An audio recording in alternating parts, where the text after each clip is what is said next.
Moses ईश्वरीय अवतार थे जिनका जन्म 30वीं सदी इजिप्ट में हुआ था।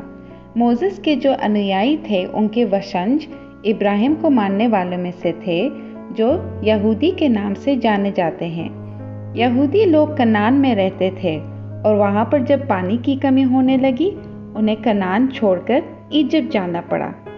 इजिप्ट में उनकी कई पीढ़ियाँ सुख से रही, जब तक कि फ़ारो नाम के एक शासक ने उन्हें दास बना दिया। यही वह समय था जब ईश्वर ने यहूदियों को दासता से मुक्त करने के लिए और उन्हें प्रतिज्ञापित भूमि वापस ले जाने के लिए अपने एक और अवतार मूसा को उनके बीच भेजा।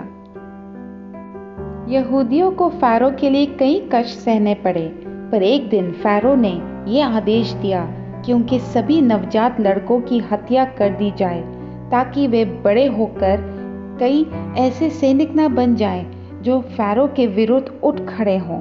लगभग इसी दौर के आसपास का समय था जब मूसा का जन्म हुआ। मूसा के माता पिता भी दासी थे। 3 महीनों तक वे अपने नवजात बेटे को छुपा पाए, लेकिन आखिरकार में उसे एक छोटी सी टोकरी में नाइल नदी में डाल दिया, ये मन ही मन प्रार्थना करते हुए कि कोई उसे ढूंढ ले।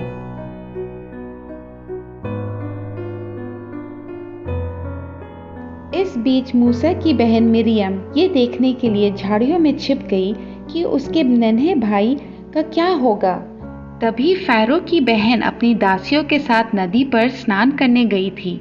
उसकी नज़र टोकरी पर पड़ी और उसमें छोटे से बच्चे को देखकर उसका दिल करुणा से भर गया और वह रो दी और यह निर्णय लिया कि वह उस बच्चे को अपने बेटे की तरह पालेगी और उसका नाम मूसा रखा।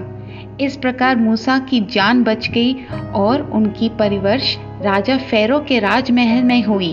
वे एक राजकुमार थे, पर जैसे जैसे वे बड़े हुए, उनसे दासों की परिस्थिति देखा नहीं जा रहा था। वे उनकी दुखों और कष्टों को देखकर बहुत परेशान रहने लगे। एक बार किसी घटना के कारण उन्होंने इजिप्ट छोड़ दिया और वे मिदियन नाम के शहर में जाकर बस गए। मिदियन में उन्होंने बहुत ही सादा जीवन जिया। उन्हें भेड़ों के कई झुंडों की जिम्मेदारी दी गई। गुलाम बने यहूदी लोगों का दुख उनके मन से कभी दूर नहीं हुआ। एक बार रेगिस्तान में उनको एक जलता हुआ झाड़ी दिखा। जब वे उस झाड़ी के नजदीक गए तो वहां ईश्वर की आवाज सुनाई दे रही थी, जो उन्हें आदेश